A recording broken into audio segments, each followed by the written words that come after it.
आज हम लोग नगरीय स्थानीय स्वशासन पढ़ेंगे। तो नगरीय स्थानीय स्वशासन के जनक जो हैं तो लॉर्ड रिपन हैं। इन्होंने सबसे पहले 1882 में स्थानीय स्वशासन की शुरुआत की थी। स्थानीय स्वशासन की बात करें तो भारत में सबसे पहले मद्रास में ये शुरू हुआ था।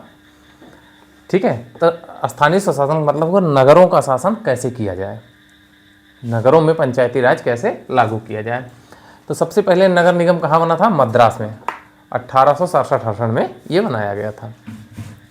नगरों के शासन के बारे में 1907 में हाव हाउस आयोग गठित हुआ था, जिसको रॉयल कमीशन कहते हैं, कि कैसे इनका शासन किया जाए ये निर्धारित करने के लिए। अब संवैधानिक रूप पे जब आते हैं तो 74वां संविधान संशोधन अपने यहाँ हुआ कब? 1992 में हुआ। ठीक है, इसमें क्या किया गया? भाग 9 का जोड़ा गया, भाग 9 का जोड़ा गया, अनुसूची नंबर 12 जोड़ी गई, अनुसूची 12। ठीक है, और 18 विषय जोड़े गए। अनुसूची 12 में 18 विषय। पंचायती राज में कितने थे? हाँ ठीक, 18 विषय जोड़ दिए गए। इतना हो गया। अब इन सब को जोड़ के क्या कर दिया गया? संवैधानिक दर्जा दिया गया, जोड़े गए तथा संवैधानिक दर्जा दिया गया, दर्जा दिया गया।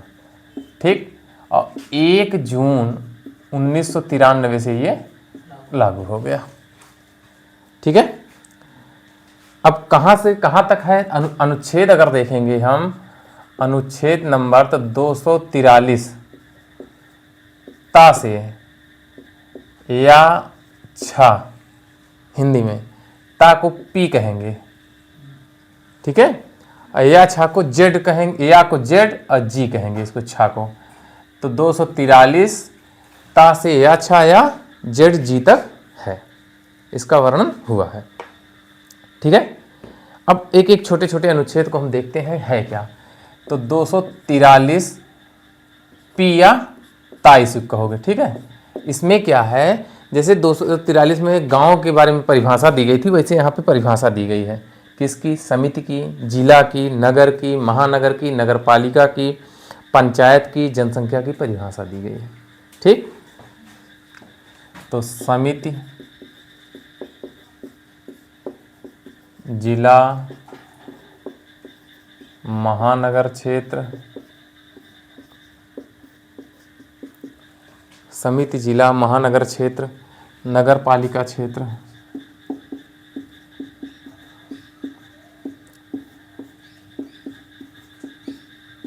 एवं जनसंख्या, ठीक, की परिभाषा दी गई है। अब इसमें वही पढ़ना है भैया, जैसे पंचायती राज पढ़े हो सारी चीज़ें वही हैं। यहाँ क्या क्या है देखते रहिए। 243 पी के बाद ता के बाद था आ जाएगा, 243 था पी या क्यू अगला अनुच्छेद होगा। इसमें 3 प्रकार से नगर बताए गए हैं: नगर पंचायत, नगर पालिका परिषद, नगर पंचायत, नगर पालिका परिषद और नगर निगम। ये 3 प्रकार की चीज़ों के बारे में बताया गया है। ठीक है, नगर पंचायत के बारे में कहा गया है कि वह क्षेत्र जो गांव से शहर में बदल रहा है, जैसे अपना मेठी बगल बगल जो गांव हैं वो धीरे धीरे बदल रहे हैं, तो ऐसे संक्रमणशील क्षेत्र जो गांव से शहर में परिवर्तित हो रहे हैं, ठीक, उनको क्या कहेंगे? नगर पंचायत। ऐसे संक्रमण क्षेत्र जो गांव से नगर में परिवर्तित हो रहे हैं।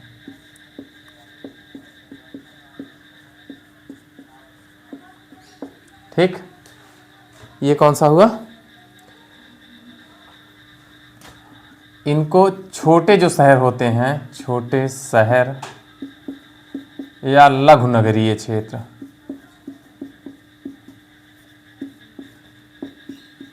ठीक, और इनको बड़े शहर हो गए। अभी इसकी आगे परिभाषा हम बताते हैं कैसे करोगे। हाँ, ठीक है। बड़े नगरीय क्षेत्र या महानगर, बड़े शहर या महानगर, जैसे लखनऊ है, ठीक है, ये बड़े हो गए। अब अगला अनुच्छेद है 243 तथा द, 243 द या आर। अक्षर में भी काका काका में थोड़ा कठिन है और स्पेलिंग में आसान है। तो नगर पालिका की संरचना दी गई है। नगर पालिका की संरचना, तो पंचायती राज जब पढ़ रहे थे तो 1000 जनसंख्या पे 9 सदस्य होते थे। वो जो 9 सदस्य होते थे 9 वार्ड होते थे, एक एक वार्ड से एक एक व्यक्ति जीतता था, ठीक। उनको सदस्य, जो सदस्य बनते हैं वो वार्डों से बनते हैं। आप चुनाव में जाते होंगे, देखें किस वार्ड में है, ठीक। तो उसी तरीके से यहाँ भी वार्ड होते हैं, ठीक है, ठीक। और इसे संरचना, तो इसमें कहा गया है नगर पालिका को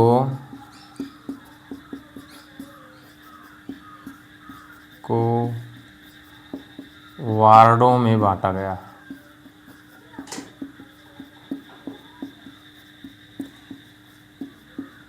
ठीक, वार्डों में, और सभी स्थानों पर चुनाव पंचायत में कैसे होते हैं। हाँ, तो यहाँ भी सभी चुनाव कैसे होंगे, प्रत्यक्ष होंगे। सदस्य और मुखिया प्रत्यक्ष चुना जाता है, तो यहाँ भी सदस्य और मुखिया प्रत्यक्ष चुना जाएगा। फिर जब पंचायत की बैठक होती है तो उसमें कहा गया था, जो क्षेत्र पंचायत और जिला पंचायत बैठक होती है उसमें कहा गया था जो विधायक होते हैं, जो सांसद होते हैं, उसके पदेन सदस्य माने जाएंगे। तो वो यहाँ भी है, उसके पदेन सदस्य, ठीक है। तो राज्य विधानमंडल निम्न व्यक्तियों को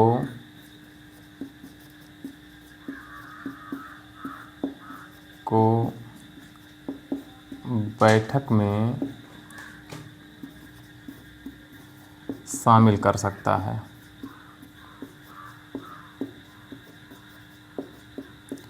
ये सब जब बहुत कठिन पूछेगा तब पूछेगा, नहीं पूछता उसका नहीं है। तो ऐसे व्यक्ति जिनके पास नगर पालिका में कार्य का अनुभव है, ठीक। तो ऐसा कोई व्यक्ति जो नगर पालिका में कार्य किया है, उसको जानकारी है, तो वो भी इसमें बैठक में शामिल हो सकता है, ठीक। लोकसभा या विधानसभा के सदस्य जिनके निर्वाचन क्षेत्र में शामिल हो, इसका मतलब समझ रहे हैं। जो विधायक, जैसे कोई शहर है, वो जिस विधायक के कार्य क्षेत्र में होगा वही सदस्य होगा। ये नहीं कि जिसके नहीं हो वो भी आके उसमें सदस्य बन जाए, वो नहीं बैठ सकता है। जैसे अपने शहर का किसी दूसरे ज़िले का व्यक्ति आके इसमें शामिल हो जाए, ये नहीं होगा। जिसके निर्वाचन क्षेत्र में है वही शामिल होगा, चाहे लोकसभा का हो चाहे राज्यसभा का हो, तो विधानसभा का हो, ठीक। राज्यसभा तथा विधान परिषद के सदस्य वहाँ शामिल होंगे जहाँ निर्वाचन नामावली में इनका नाम होगा, वहाँ शामिल होंगे जहाँ निर्वाचन नामावली में नाम होगा। ये इतनी चीज़ें इसमें व्यवस्थित की गई हैं। अब अवधि कितनी होती है? तो आप लोग बताइए, हम सब पढ़ाए हैं पीछे। अवधि या कार्यकाल 5 वर्ष। कब से? पहली बैठक या प्रथम अधिवेशन। बैठक को क्या कहते हो? अधिवेशन। पहली बैठक या प्रथम अधिवेशन। अगर भंग हो जाए तो कितने दिन में चुनाव हो जाना चाहिए? 6 माह के भीतर। ठीक है। और जो चुनाव होगा वो कितने दिन के लिए होगा? शेष कार्यकाल के लिए होगा। शेष कार्यकाल के लिए होगा। 2 कंडीशन में चुनाव नहीं हो सकता। अगर कार्यकाल 1 वर्ष से कम बचा है और निर्वाचन आयोग कहते चुनाव कराना संभव नहीं है। 2 कंडीशन में चुनाव, इसे पीछे बताए हैं ना, कहिए तो यहाँ बताएं, नहीं तो बहुत ज़रूरत नहीं, वहीं पीछे से देख लीजिएगा। पंचायत वाला टोटल यहाँ है। ठीक है। फिर सदस्यों के लिए निर्भरताएँ हैं, तो अनुच्छेद वाइज है, अनुच्छेद अभी हम लिख दे रहे हैं। तो वहाँ पे योग्यता क्या थी? 21 वर्ष। यहाँ भी 21 वर्ष। पागल दिवालिया ना हो, यहाँ भी ना हो। सजा याफ्ता ना हो, नशीली दवाओं के उसमें सजा ना मिली हो, यहाँ भी ना। जो योग्यताएं पंचायत की हैं वही नगर पालिका की हैं। ठीक, ये हो गया। फिर नगर पालिका की शक्ति और कार्य, तो जो कार्य पंचायत गांव में करती है वही कार्य ये शहरों में करते हैं। पंचायत के कार्य हो गया। आरक्षण वहाँ दिया है 243 डी में, और यहाँ 243 टी या धा में। ठीक, तो आरक्षण किसको है? एससी को है, एसटी को है, और महिला को 1/3 है। कुछ राज्यों में 50% कर दिया गया है। ओबीसी को आरक्षण राज्य विधानमंडल के स्वविवेक पर निर्भर है। ठीक, तो आरक्षण हो गया।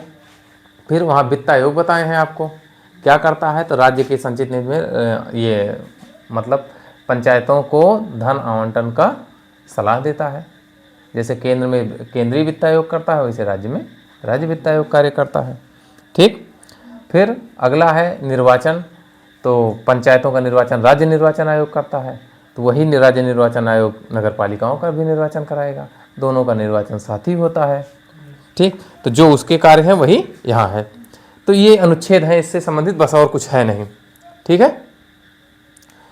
तो 243 धा था द धा, हाँ टी, 243 धा या टी। तो यहाँ है स्थानों का आरक्षण। पता है आपको, एससी एसटी को चक्रानुक्रम में, महिला को 50%, है ना। धा हो गया। फिर 243 पा आ जाइए, 243 पा या यू।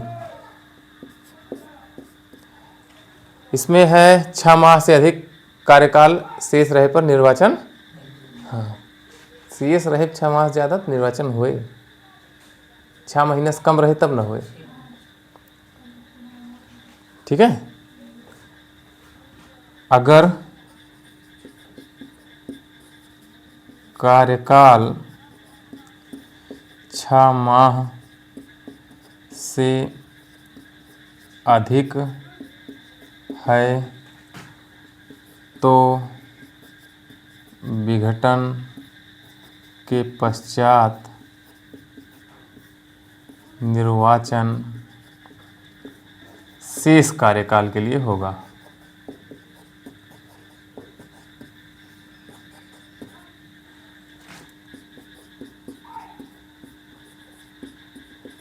ठीक, ये 243 पा हो गया। अब 243 फा, इसी को भी कहेंगे, 243 फा या भी। तो सदस्यों के लिए निर्भरताएं,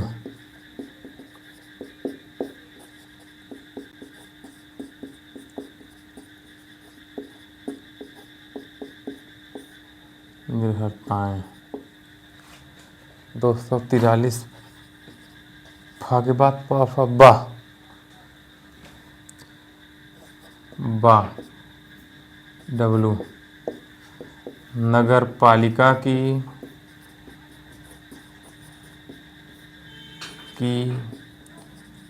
कार्य एवं शक्तियाँ। ठीक, 243 पा फा बा भा, डब्लू के बाद हाँ, और सब छोड़ दिए हैं। 243 वाई या मा पे आ जाइए। हाँ, मा या वाई। इसमें है वित्त, राज्य वित्त आयोग लिखिएगा, राज्य वित्त आयोग। तो इसका गठन कौन करेगा? राज्यपाल करेगा। कितने दिन के लिए करेगा? 5 वर्ष कार्यकाल होगा। ठीक है। फिर 243 या का, 243 या का, इसी को वाई ए कहेंगे। ठीक है। तो राज्यों के लिए निर्वाचन, नगर पालिका के लिए, नगर पालिका के लिए निर्वाचन। ठीक, ये इतना हो गया। और अंतिम है 243 या घा, 243 या घा।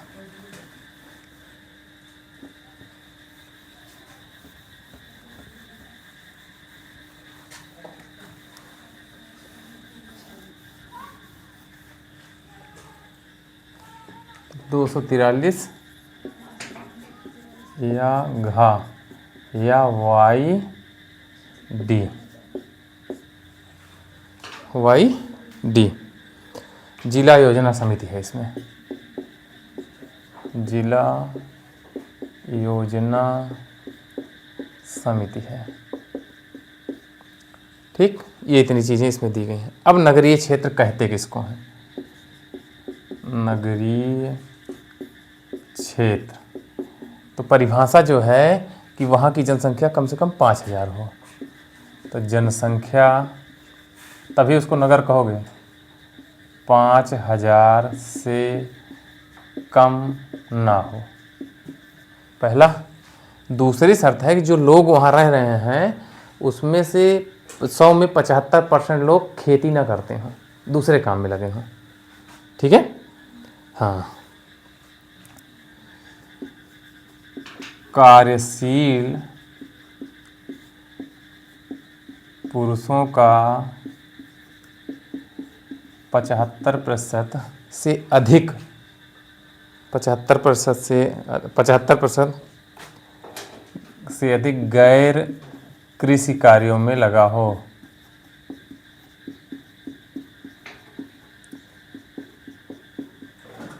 और तीसरी शर्त है जनघनत्व, जनसंख्या घनत्व जानते हैं? जनसंख्या घनत्व 400 प्रति वर्ग किलोमीटर से कम ना हो। ये है भैया नगर की परिभाषा। ठीक है। अब नगर हो गया, नगरीय क्षेत्र की परिभाषा हो गई। अब इसमें 2-3 होते हैं, नगर पंचायत, नगर पालिका, नगर पंचायत, नगर पालिका, नगर निगम। ठीक, तो शेष शर्तें ऊपर वाली हैं, कुछ कुछ बदल रहा है वही। ठीक है। तो नगर पंचायत किसको कहोगे? जिसकी जनसंख्या 30,000 से 1 लाख हो, उसको क्या कहोगे? नगर पंचायत। ठीक। नगर पालिका किसको कहोगे? 1 लाख से 5 लाख, ये जनसंख्या है, जनसंख्या। इसमें 5 लाख प्लस जनसंख्या हो, उसको कहेंगे नगर निगम। ठीक। अब अगर पूछा जाए यूपी में नगरीय शासन कब शुरू हुआ? 1916 में शुरू हुआ। ठीक। यूपी में नगरीय शासन कब शुरू हुआ? 1916 में। ये था नगरीय स्वशासन था। जितनी चीज़ें हमने छोड़ा है जो पंचायती राज वाला है सब यहाँ है। ठीक है। तो बहुत दिक्कत नहीं, अनुच्छेद यहाँ पढ़िए, हेडिंग देखिए, चले जाइए पंचायती राज पे, वहाँ से कैलकुलेट कर लीजिए। ठीक। अब कुछ छोटे छोटे टॉपिक हमारे पेपर्स में आते रहते हैं, उनको हम देखते हैं। अगला है, एक पूछा जाता है वरीयता क्रम। पदाधिकारियों का या संवैधानिक पदाधिकारियों का वरीयता क्रम। किसका? संवैधानिक पदाधिकारियों का ठीक। तो भारत का सबसे बड़ा पद कौन सा है? राष्ट्रपति का है। फिर उपराष्ट्रपति। नंबर 3 पे प्रधानमंत्री। नंबर 4 पे राज्यपाल। 4 तक तो पता है। 5वां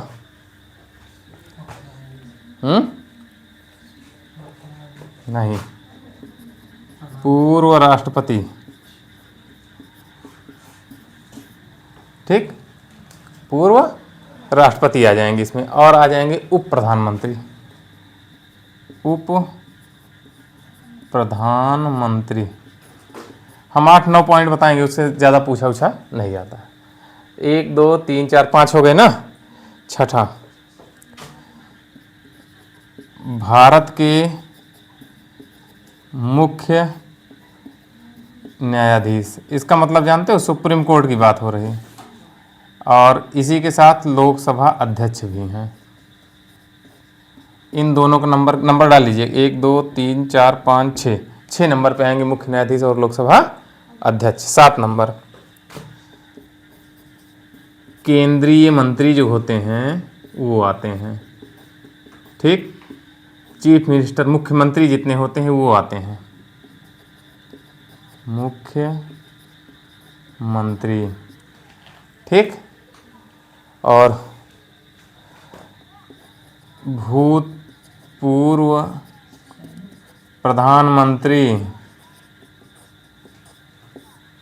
ये भी इसी पे आएंगे 8 नंबर पे। हाँ, राज्यसभा लोकसभा में विपक्ष के नेता, ये सब इसी पे 1 2 3 4 5 6 7 नंबर पे ये सब आएंगे। ठीक, अब आते हैं 7 का। भारत रत्न सम्मानित व्यक्ति। अंतिम प्रश्न जहां तक पूछा गया है वो यही पूछा गया है 7 का तक, इसीलिए हमने यहां तक नोट किया है। तो ये कभी कभी पूछता है कि राज्यपाल वरीयता क्रम में किस नंबर पर आता है। ठीक, एक हो गया वरीयता क्रम।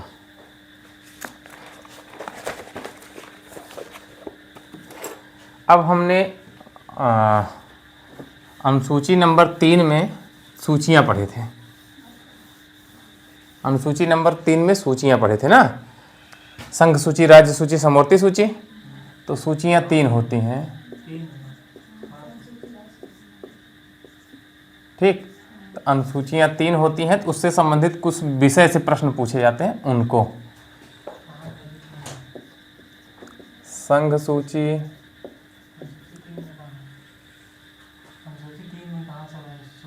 सात में भाई 7, अनुसूची नंबर 7 कह रहे हैं। अनुसूची नंबर 7 में 3 सूचियां हैं। संघ सूची, राज्य सूची, समवर्ती सूची।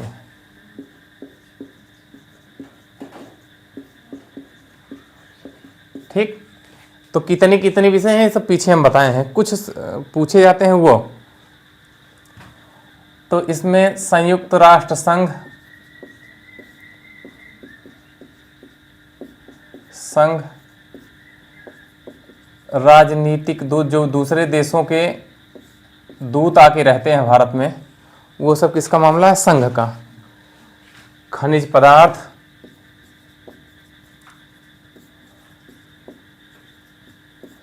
बंदरगाह, बड़े बंदरगाह, हवाई अड्डे, ये सब केंद्र के अंतर्गत आता है ना, संघ सूची का मामला है। हवाई अड्डे, डाक, तार, टेलीफोन, डाक तार टेलीफोन, आकाशवाणी,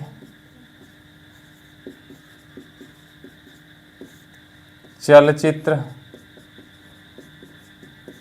बीमा, ये सब संघ सूची के विषय हैं। ठीक है। जनगणना, RBI reserve bank of India, stock exchange और निगम कर, ये कुछ महत्वपूर्ण सब विषय हैं जो पूछे जाते हैं कि निम्न में कौन संघ सूची का विषय नहीं है या निम्न में कौन राज्य सूची का विषय है, ऐसे करके प्रश्न आते हैं। तो हमने महत्वपूर्ण नोट किया। इसमें आएगा लोक व्यवस्था, स्थानीय स्वशासन,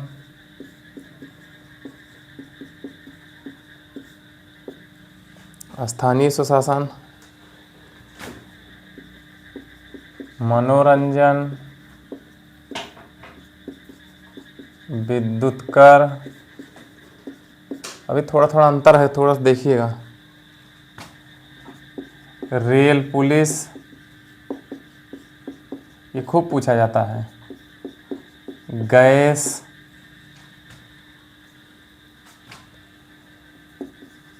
कब्रिस्तान, पथकर, ये सब कहाँ के विषय हैं? राज्य सूची के। अब समवर्ती पे आते हैं। फौजदारी कानून, विवाह, तलाक, विवाह तलाक, उत्तराधिकार, पर्यावरण, 5 विषय हटाए गए थे ना, पर्यावरण, जनसंख्या नियंत्रण,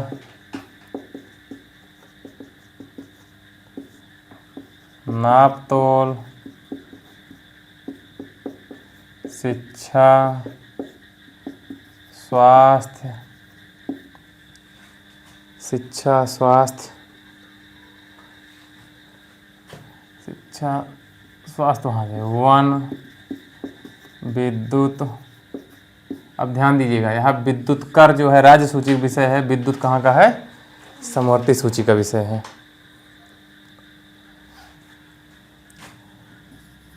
आर्थिक,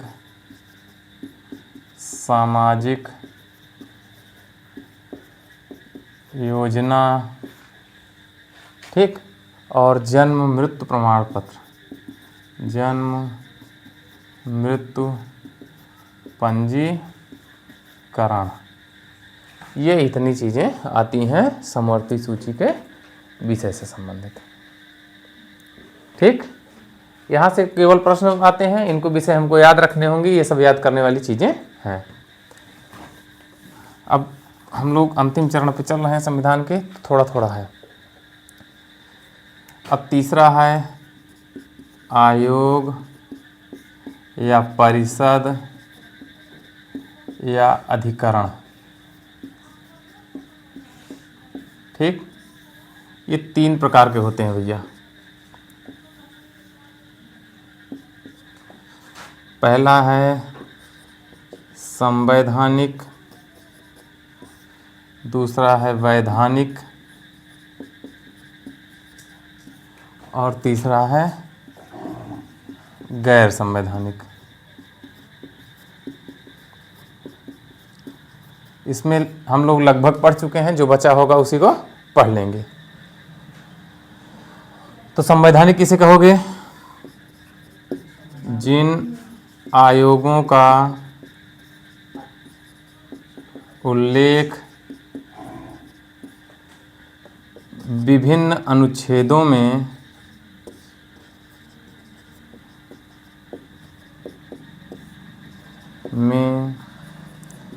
हुआ है उसे संवैधानिक कहते हैं।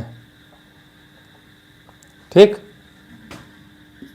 इसमें बदलाव हेतु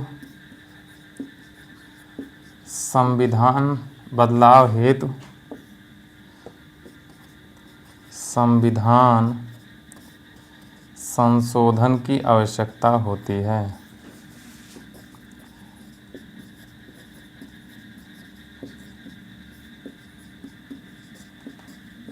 ठीक, इसकी जितनी आयोग होंगे इसकी नियुक्ति कौन करेगा? राष्ट्रपति। तो अनुच्छेद 280 में क्या है? वित्त आयोग है। अब अनुच्छेद वाइज हम बताते चल रहे हैं, इनको सब कहाँ हैं, कैसे हैं, सब संवैधानिक है। 315 से 323 क्या है? इसमें लोक सेवा आयोग है। लोक सेवा आयोग 3 प्रकार का होता है, ठीक है। एक होता है संघ लोक सेवा आयोग जिसको यूपीएससी कहते हैं, एक राज्य लोक सेवा आयोग होता है, और एक होता है संयुक्त लोक सेवा आयोग जो 2 या अधिक राज्यों के लिए काम करता है, ठीक है। तो लोक सेवा आयोग 3 प्रकार के होते हैं, इसको अभी पढ़ना है हम लोगों को। इसमें आता है 148 CAG संवैधानिक निकाय है। 323 का विधिक अधिकरण, प्रशासनिक अधिकरण है ना, वो केंद्रीय प्रशासनिक अधिकरण। सब देखिएगा, 3 सब अनुच्छेद में है। 338 अनुसूचित जाति आयोग, 338 का अनुसूचित जनजाति आयोग, एसटी आयोग, ठीक। 338 का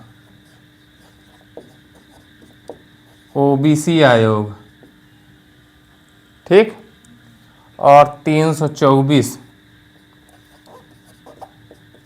निर्वाचन आयोग। ये सब देखिए सब अनुच्छेद में है, इसलिए ये संवैधानिक हो गए। अब इस पे आते हैं। इसका निर्माण संसद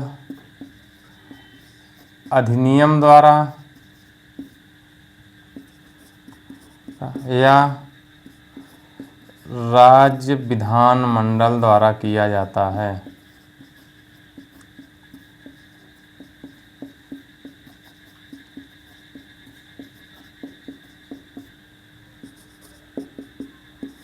ठीक, राज्य विधानमंडल द्वारा किया जाता है। इसमें बहुत है भैया, और इसे विशेष कार्य के लिए, किसी विशेष कार्य हेतु। अब इसमें बहुत आयोग है, जैसे परिसीमन आयोग,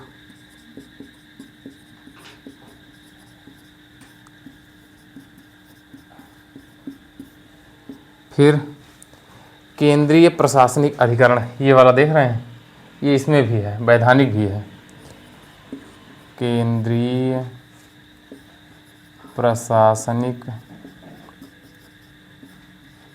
अधिकरण। फिर अगला राष्ट्रीय मानवाधिकार आयोग,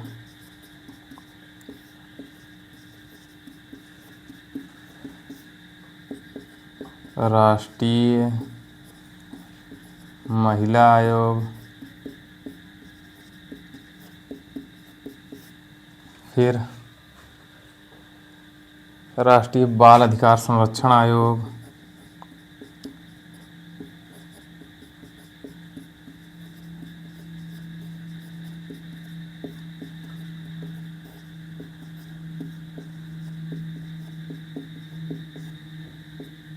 अगला अल्पसंख्यक आयोग, राष्ट्रीय अल्पसंख्यक आयोग, केंद्रीय सूचना आयोग, केंद्रीय सतर्कता आयोग, केंद्रीय सूचना आयोग, केंद्रीय सतर्कता आयोग और राष्ट्रीय हरित अधिकरण जानते हैं, एनजीटी जानते हैं, एनजीटी राष्ट्रीय हरित, नेशनल ग्रीन ट्रिब्यूनल, राष्ट्रीय हरित अधिकरण। इसमें क्या होता है, कार्यपालिका प्रस्ताव द्वारा स्थापित। तो कौन कौन आ जाएंगे, तो योजना आयोग जानते हैं, योजना आयोग 50 में बना था ना। फिर नीति आयोग 1 जनवरी 2015, नीति आयोग कब बना, 1 जनवरी 2015। फिर राष्ट्रीय विकास परिषद,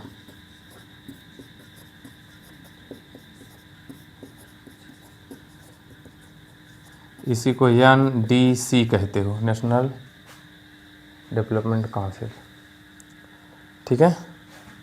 इसी में आएगा लोकपाल और भारत का विधि आयोग।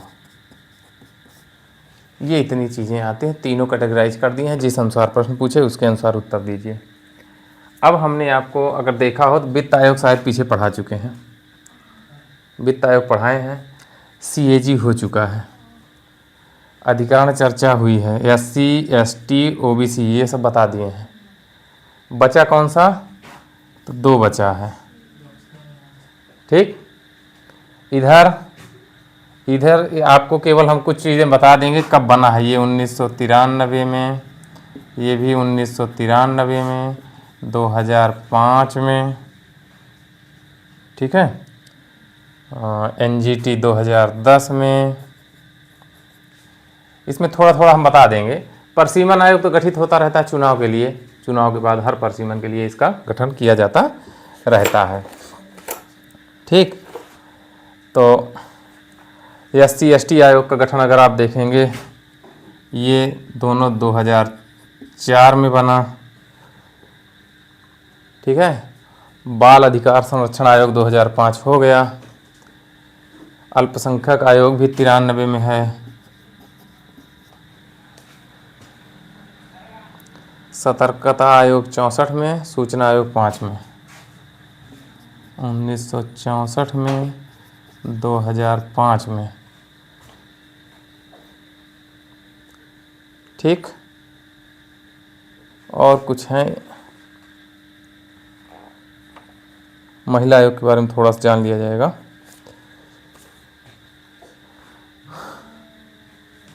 अब बचा हम लोगों का, ठीक। तो लोक सेवा आयोग पढ़ेंगे। लोक सेवा आयोग हमारा भाग नंबर 14 में है, अनुच्छेद नंबर 315 323 तक है। लोक सेवा पद के जनक किसको माना जाता है, कार्नवालिस को। कार्नवालिस ने भारत में सबसे पहले लोक सेवा जैसे पदों का सृजन किया। अब लोक सेवा आयोग 3 प्रकार के होते हैं, संघ लोक सेवा आयोग, संयुक्त लोक सेवा आयोग और राज्य लोक सेवा आयोग। हम संघ की बात कर रहे हैं और राज्य में जो जो परिवर्तन होता है उसको बताते चलते हैं, शेष सब वही है। तो संरचना अगर देखेंगे, संरचना कैसे होती है, एक अध्यक्ष होता है और प्लस सदस्य होते हैं। अब प्रश्न ये है कि सदस्य कितने होते हैं, तो राष्ट्रपति जो निर्धारित करे, ठीक है। कौन निर्धारित करेगा, राष्ट्रपति द्वारा निर्धारित, ठीक। जो चीज यहां है वही संयुक्त में है, जो यहां है वही, और जो यहां है यहां पे केवल राष्ट्रपति नहीं निर्धारित करेगा, कौन करेगा, राज्यपाल। बस केवल परिवर्तन में संरचना वैसे है, एक अध्यक्ष प्लस सदस्य हो जाएंगे, और सदस्यों कितने सदस्य होंगे इसका निर्धारण कौन करेगा, हाँ, राज्यों के लिए राज्यपाल, संयुक्त और संघ के लिए कौन, राष्ट्रपति। मामला समझ में आया, तो छोड़ दें इसको। एक प्लस सदस्य कौन करेगा, राज्यपाल द्वारा। राज्यपाल जितने सदस्य चाहेगा उतनी नियुक्ति करेगा, ठीक है। अब कौन बन सकता है इसके सदस्य, कौन, ठीक है। तो आधे सदस्य जो होते हैं वे व्यक्ति बनेंगे जो केंद्र या राज्य में 10 साल तक सेवा का अनुभव हो जिसको। कितने? हाँ, तो केंद्र में अगर यहाँ के सदस्य बनना है तो 10 साल केंद्रीय नौकरी में आपको अनुभव होना चाहिए। यहाँ के सदस्य बनना है तो ठीक है, तो आधे सदस्य को 10 वर्ष कौन सी सेवा? प्रशासनिक सेवा का अनुभव, ठीक है। किसका? हाँ, प्रशासनिक पद का अनुभव। इसमें क्या हो जाएगा? राज्य में, ठीक है। सेवा शर्तें कौन निर्धारित करेगा? तो संघ में राष्ट्रपति, संयुक्त में राष्ट्रपति और राज्यों में राज्यपाल। तो राज्य लोक सेवा आयोग के सदस्यों की सेवा शर्तें राज्यपाल निर्धारित करता है, ठीक। किसी की सीट पे लिख रहे हैं, यहाँ कौन हो जाएगा? राज्यपाल। इतना मामला समझ में आ रहा है। कार्यकाल कितना होगा? ठीक, तो 6 वर्ष या 65 वर्ष, जो पहले हो जाए। इसका मतलब अगर 6 साल आपकी सेवा पूरी हो रही है तब हट जाएंगे, या पहले 5 साल सेवा हुई है, उम्र पूरी हो गई 65 तो रिटायर हो जाएंगे। ये व्यवस्था इसमें है, ठीक है। इन दोनों के लिए 62 वर्ष, संयुक्त और राज्य के लिए कितनी वर्ष है? 62 वर्ष, ठीक। समझ में? अब यहाँ पे ये चेंज हो जाएगा। संयुक्त और राज्य लोक सेवा आयोग के सदस्यों के उम्र कितनी होनी चाहिए? 62 वर्ष, ठीक। बर्खास्त की, तो ये लोग त्याग पत्र किसको देंगे?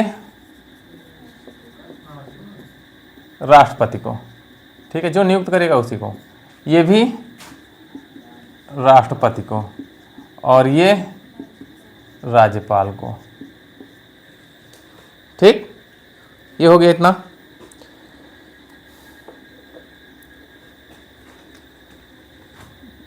हटेगा कैसे?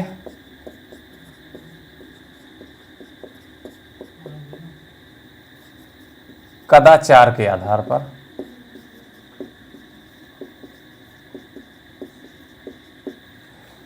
कदाचार के आधार पर राष्ट्रपति निर्देश देगा किसको? सुप्रीम कोर्ट के न्यायाधीश को कि जांच करिए, ठीक। और सुप्रीम कोर्ट का न्यायाधीश अगर प्रतिवेदन दे देगा तब ये हटाए जाएंगे, ठीक। ये सब के लिए है, तीनों के लिए है। राज्य के लोक सेवा आयोग के सदस्यों को भी राज्यपाल नहीं हटाएगा। अब कौन हटाएगा? राष्ट्रपति हटाएगा, ठीक। कदाचार के आधार पर सुप्रीम कोर्ट के न्यायाधीश के प्रत्यावेदन पर राष्ट्रपति द्वारा, ठीक। ये पूरा वहाँ तक पहुँचा दिया क्योंकि तीनों में वही काम करेगा, ठीक है। कार्य क्या है? कार्य एवं शक्तियाँ, ठीक। तो क्या करता है? भर्ती करता है सेवकों की नियुक्ति, परीक्षाओं का आयोजन, परीक्षाओं का आयोजन हो गया, और